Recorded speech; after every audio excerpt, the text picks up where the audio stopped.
Conakry, 17 décembre 2018, au sommaire de cette édition, construction des infrastructures routières et bitumage de la voirie urbaine.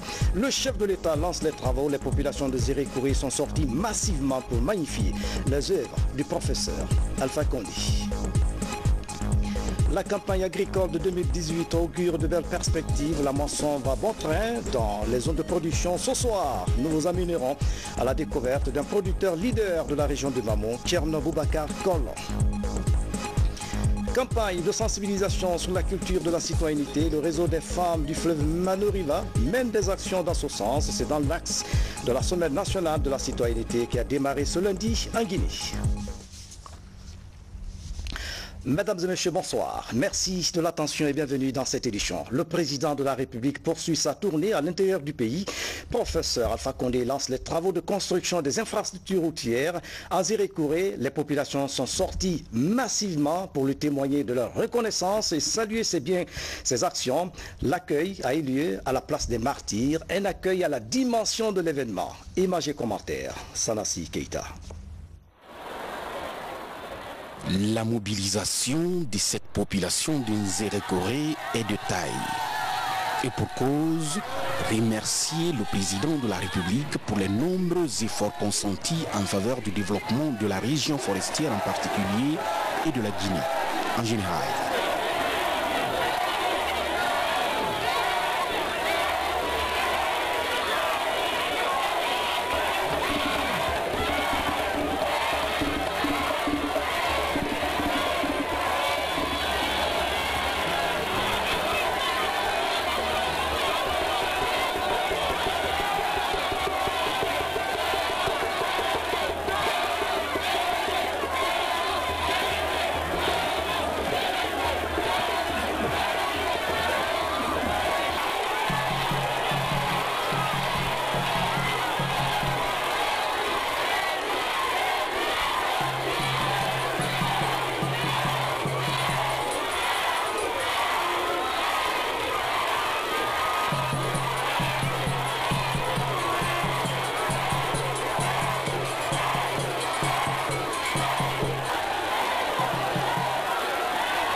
C'est une foule immense qui s'est fortement mobilisée ici à la place des Martyrs pour accueillir le président de la République, professeur Alpha Condé.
C'est une population en liesse qui témoigne une fois de plus de son attachement sans réserve aux idéaux du chef de l'État. Le préfet de la ville de Nzerekore est visiblement satisfait de ce déplacement du professeur Alpha Condé en région forestière. Un déplacement qui consiste surtout à procéder au lancement des travaux de construction et de bitumage des villes de Gekedou, Lola et de Beila. Excellence, Monsieur le Président, nous avons entendu dire, en opposant sur les écrans de la TV Évasion, que le lancement des travaux routiers entrepris par vous est une campagne et que vous marchez pour préparer un troisième mandat. Comme vous n'avez ni le temps, ni l'envie, de les répondre, parce que uniquement préoccupé à la recherche du bonheur pour votre pays, et aussi vous vous mettez au-dessus de la mêlée, permettez-moi, Excellence, Monsieur le Président, de le répondre en quelques phrases. Alpha Condé marche pour aller chercher le bonheur à l'extérieur, dans l'intérêt des populations guinéennes. Alpha Condé marche pour être en contact de ces populations, connaître leurs difficultés, afin de trouver leurs solutions. Partout où Alpha Condé passe, c'est la joie, c'est le bonheur, c'est l'allégresse. L'opposant en question marche aussi, mais partout où il passe, c'est la tuerie, c'est les blessures, c'est la désolation, c'est la peur, c'est l'anxiété et le vandalisme. Fortement mobilisés pour soutenir le président de la République, quelques jeunes n'ont pas aussi caché leur mécontentement face à la gestion de l'énergie en Nzérékoré par EDG, Électricité de Guinée. Là-dessus, le président de la République précise. Je ne suis pas satisfait du fonctionnement de EDG, je l'ai déjà dit à Kankan.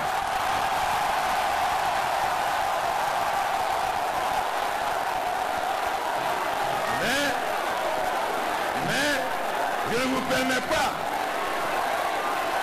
je ne vous permets pas de faire la pagaille. Alors parlons un peu. Il n'y a pas de courant.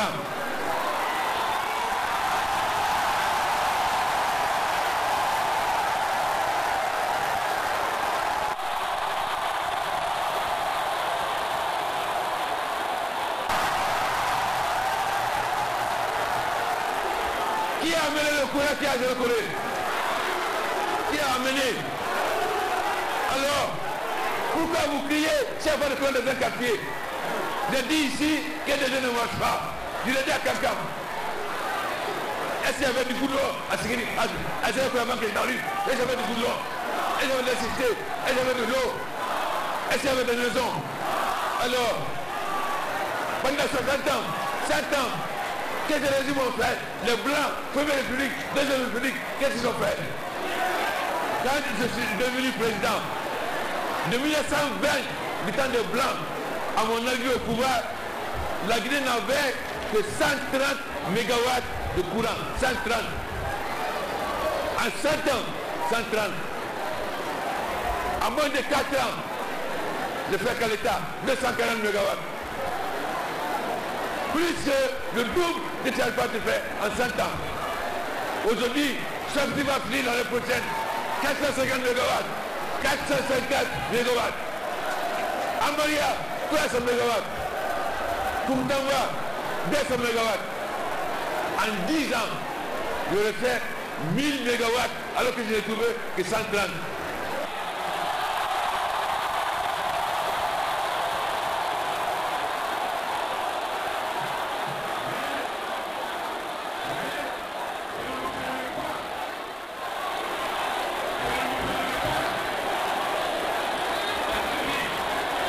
Les habitants de Soukura ont raison. J'ai dit à EDG, ils ont promis, mais pas qu'ils n'ont mis que quelques poteaux. Je viens d'appeler pour savoir pourquoi le courant n'est pas venu à Soukura. Alors, j'avais demandé à EDG. Mais nous allons régler tout cela parce qu'on va changer la direction d'EDG. Le chef de l'État a par ailleurs notifié à cette population de Nzérékoré en effervescence sa volonté surtout à doter toutes les villes du pays d'importantes infrastructures routières dignes du nom. Je suis venu pour lancer les routes. La route Guérédougou-Kondobadou afin que cette route soit totalement praticable. La route Lola, Côte d'Ivoire, Danané, etc. et les voiries. Mais je reviendrai pour faire chaque sous-préfecture. Satisfait de cette mobilisation des citoyennes et citoyens de la ville de Nzérékoré, ici, à la place des Martyrs, le président de la République se déplace dans les quartiers. Partout, c'est une foule immense qui accompagne le président de la République, professeur Alpha Condé. Dans le même registre, 12,7 km de voirie pour la ville de Beila. Le président de la République vient de procéder au lancement des travaux de construction et de bitumage de plusieurs routes pour Beila. Ici, comme partout ailleurs, professeur Alpha Condé a eu droit à un accueil bon enfant. Suivez le compte-rendu de Sanassi Keita. Nous sommes à Beila, une ville de la Guinée forestière à vocation agro-pastorale qui ouvre ses portes au président de la République ce dimanche 16 décembre 2018.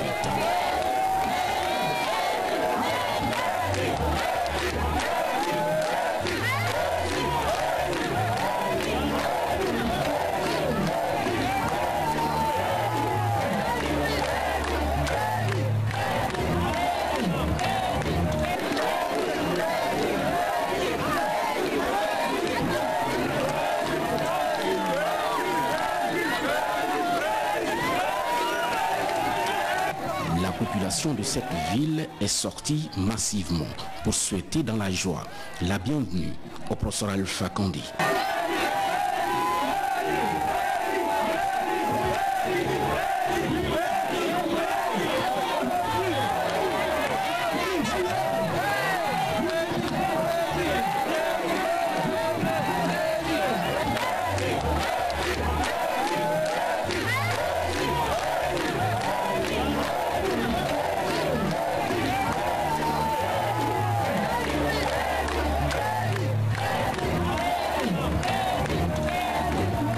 Dans cette ville, le chef de l'État est là également pour procéder au lancement des travaux de construction et de bitumage de la voirie de Beila, un ouf de soulagement de la population de cette localité.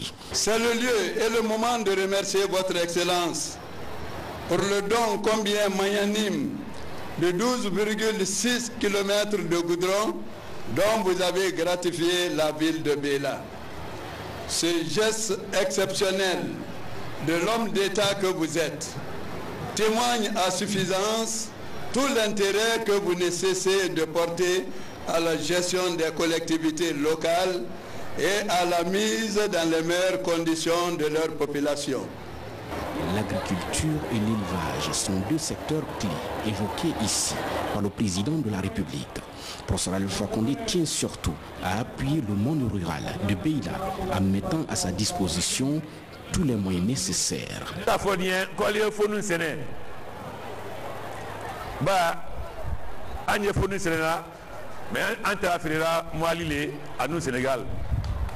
Donc, en téléphonie, c'est là, maintenant, c'est là. Bi, à téléphonie, c'est là, on va bien Saluma. À Filana, on va machine, c'est Manadam. Machine, mais phonie de Kotikra. Machine, il y a Sousra, mais il y a Kola. Mais alors, phonie d'abord à Kagolen. Vous voyez qu'il y a un machine là-dedans. Pour que vous soyez à la Toro. Bi, Amina comme fournissant au Tulma à la sous-vertu 8 000 francs. Machine bi fourni la bala, kako, moutoni, ni machine qui a fourni ko, cadeau moussol bolo, pour que fait que mille à la veille, au fond, environ 3 000 francs de moussol ma kilo. Donc, moussol venu, qui a fait garder fourni ma. Mouna foni gagné parce que toi vous avez qu'il a gluten autophone kono donc ni ka foni de mo diabète à nous hypertension ou bien attends à finana on a fait mosoli na ko séné donc on va engager nous ça en Israël, en Garbali, parce que si c'est n'allé n'a que c'est là, Allah c'est là seulement sans yutuma. Nous en Garnara, avisé n'a que c'est là toute l'année, de janvier en décembre, avisé n'a que c'est là, c'est-à-dire tomates, salades, etc., culture vivrière. Le président de la République, professeur Alpha Condé, est enfin venu en compagnie d'une foule en liesse procéder au lancement officiel des travaux de construction et de bitumage de la voirie de Beila. 12,7 km sont prévus pour cette ville avec un financement du budget national de développement. L'entreprise BGEC est chargée d'exécuter ces travaux en 18 mois. Voilà, professeur Alpha Condé, en région forestière. Nous reviendrons sur l'étape de Lola en détail dans nos prochaines éditions d'information. Dans l'actualité encore, Mamadou Tara Diallo a été officiellement installé ce lundi dans ses fonctions de ministre de l'Unité nationale et de la citoyenneté, nommé il y a quelques semaines par le chef de l'État, professeur Alpha Condé. Ce cadre issu de la société civile guinéenne a assuré ses collaborateurs d'imprimer une nouvelle dynamique à ce département. Le reportage de Makale Souma dans de prochaines éditions d'information. La 3e édition de la Semaine nationale de la citoyenneté et de la paix, SENACIP, a démarré ce lundi à Conakry sous le thème 60 ans d'indépendance en Guinée et l'obligation de mémoire citoyenne. C'est le chef de l'État qui a présidé la cérémonie de lancement. Ibrahima Keita, reportage. 60 ans d'indépendance, une obligation de mémoire citoyenne. C'est le thème de cette 3e édition de la Journée nationale de la citoyenneté. Compte tenu de l'importance du thème, la sensibilisation prendra une semaine et sur toute l'étendue du territoire national. Ce qui explique d'ailleurs la présence du président de la République, le professeur Alpha Condé, à cette cérémonie de lancement. La semaine de sensibilisation se basera sur plusieurs supports de communication comme les tables rondes, les conférences citoyennes, les émissions interactives, bref, toute activité pouvant toucher directement les citoyens. Sensibiliser les Guinéens sur les valeurs cardinales de la citoyenneté, tel est l'objectif visé par le gouvernement à travers l'organisation de cette journée nationale de la citoyenneté. Il s'agit pour les Guinéens de regarder ensemble dans la même direction en cultivant la paix et l'amour du prochain. Cette semaine tire sa pertinence dans la justification évidente déclinée dans les termes de référence de la présente organisation, dont l'objectif essentiel est de contribuer à développer les attitudes citoyennes pour susciter des comportements du vivre ensemble dans le contexte de célébration des 60 ans d'indépendance de la Guinée. Nous sommes tous ensemble interpellés pour une implication dont le bien fondé et le caractère historique et responsable se passent de commentaires. Concrètement, il s'agira d'user de vos attributs individuels et collectifs au plan local pour gagner le combat citoyen dans vos juridictions respectives à travers l'opérationnalisation des pistes d'action suivantes. Sensibiliser les populations sur les enjeux d'une souveraineté assumée, les sensibiliser sur les faits marquants de l'indépendance recouvrée et les informer sur les symboles et les valeurs de la nation. Leur rappeler les souvenirs glorieux des combattants de l'indépendance, susciter en eux des réflexions sur les responsabilités du citoyen dans la construction de la nation, les faire participer à la protection de l'environnement et l'amélioration du cadre de vie. C'est à cet ensemble d'obligations que vous et moi souscrivons tous ensemble aujourd'hui pour qu'au rendez-vous des 7 jours programmés de la semaine, nous puissions justifier tous d'une présence dynamique au sein même des populations, ceux du lancement à la clôture de la semaine, en passant évidemment par la journée du drapeau national, les journées d'immersion des volontaires dans nos quartiers, la synergie des radios et la journée de salubrité. En bref, la consolidation de la paix est l'affaire de tous. C'est pourquoi, dans son intervention, le ministre de l'Unité nationale et de la citoyenneté a lancé un appel à tous les Guinéens, où qu'ils soient. Comme les deux précédentes, celle de 2018 a pour objectif de, premièrement, contribuer à la consolidation de la démocratie, de l'état de droit et de la culture de la paix. Deuxièmement, promouvoir une citoyenneté responsable pour forger la culture du civisme et de la tolérance chez nos compatriotes et renforcer notre idéal national.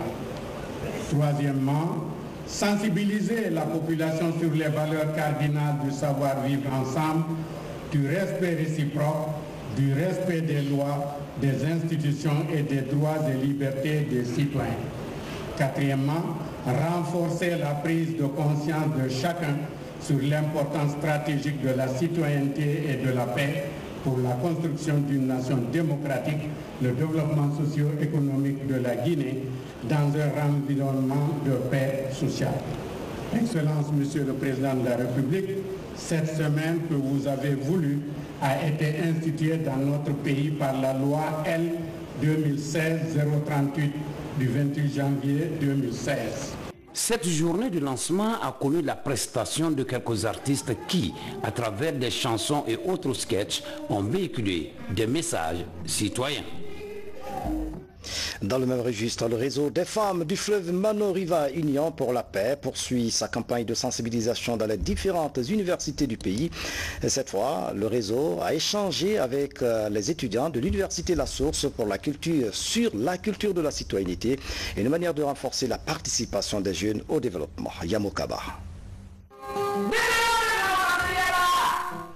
Une note musicale pour ouvrir une page de l'histoire de la Guinée.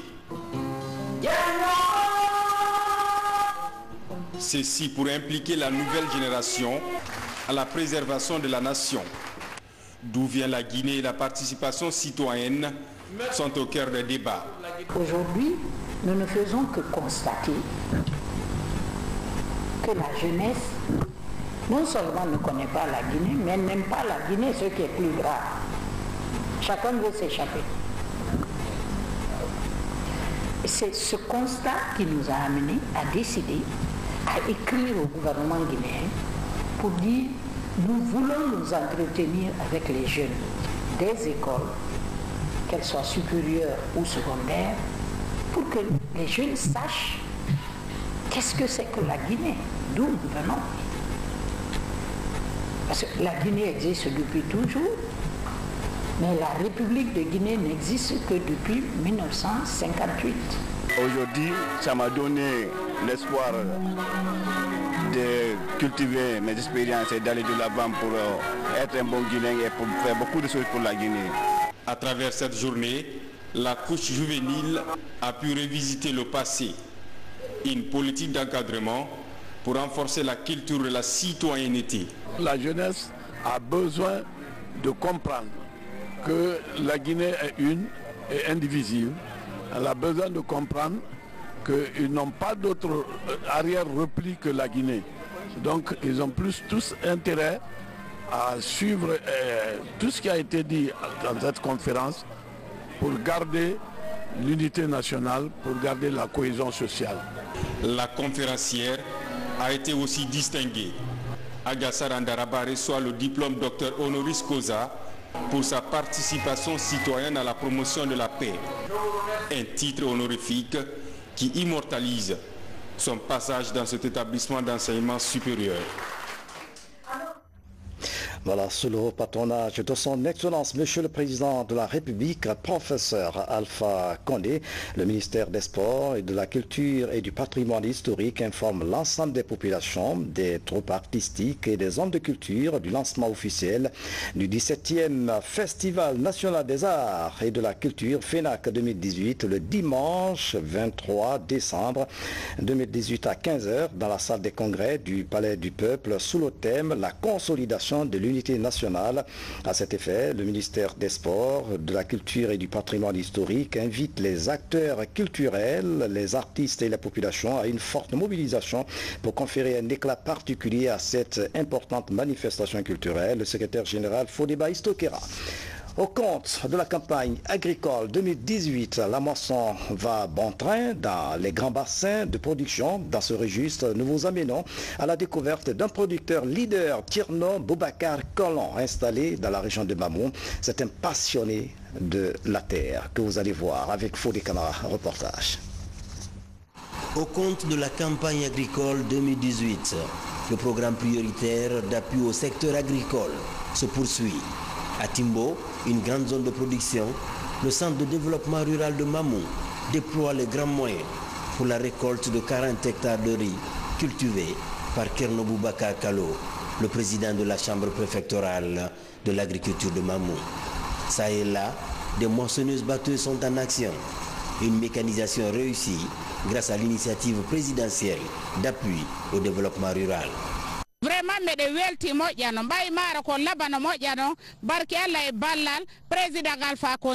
Nous sommes soulagés car en plus de ces équipements agricoles, nous avons reçu des engrais, des semences et des produits phytosanitaires en quantité suffisante. Dénommée Kobiri, cette plateforme innovante permet de mettre des équipements agricoles à la disposition des paysans après paiement par Orange Money. A commencé par les pépinières de cacao, palmiers, café et autres.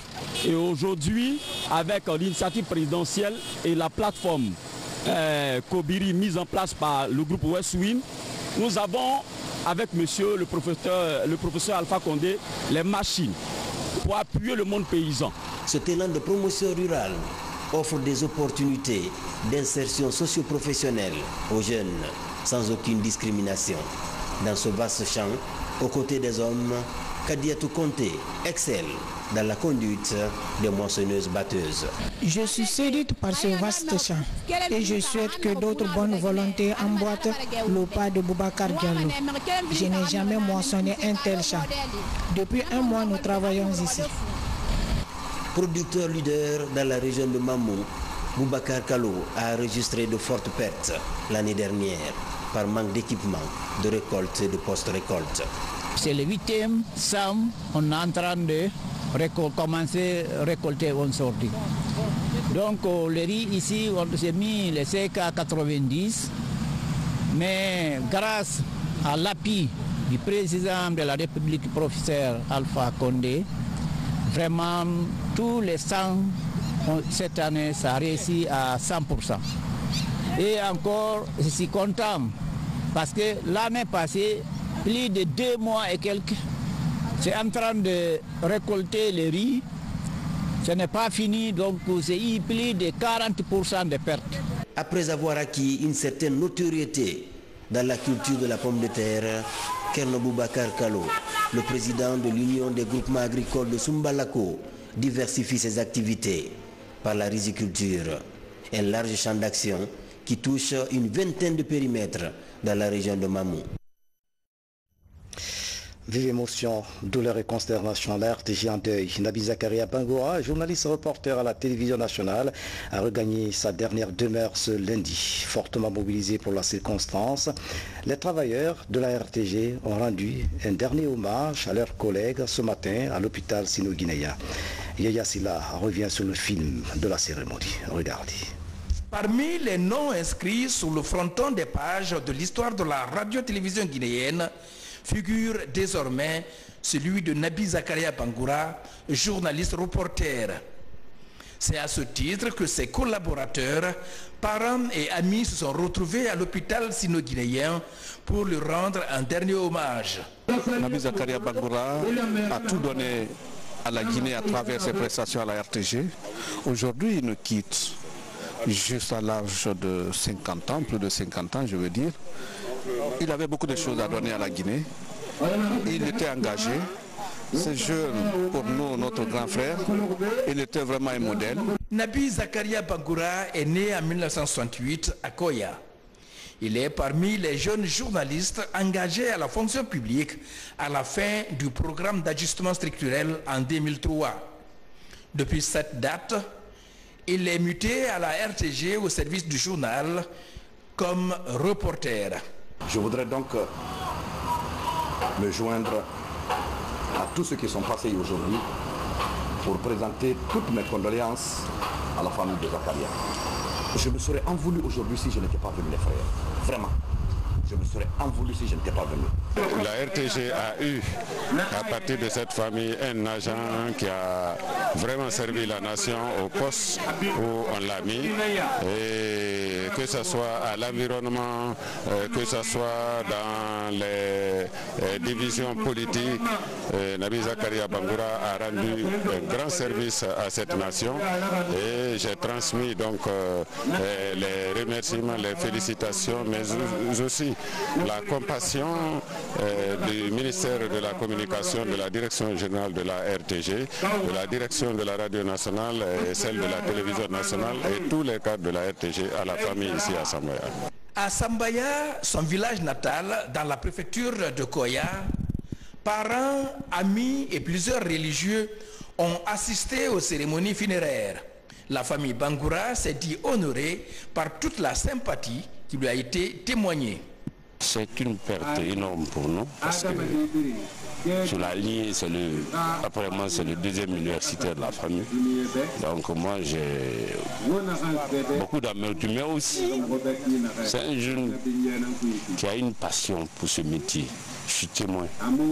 Il aimait beaucoup ce métier. À un moment donné même, avant qu'il ne soit même titulaire, je lui disais souvent que tu as tellement de passion pour ce métier, tu risques de te cogner au mur. Parce qu'il a dit, je le disais toujours, on travaille pour vivre, on ne vit pas pour travailler, mais j'ai une passion pour lui. C'est aux environs de 15 heures que Nabi Zakaria Bangoura a regagné sa dernière demeure après une lecture de Saint-Coran suivie de la prière mortuaire. Il laisse derrière lui une fille. Nabi Zakaria Bangoura, Isaac de Bancolé pour les intimes, tu as bien rempli ta mission, dors en paix. C'est la fin de cette édition à tous. Merci de nous avoir suivis. À demain.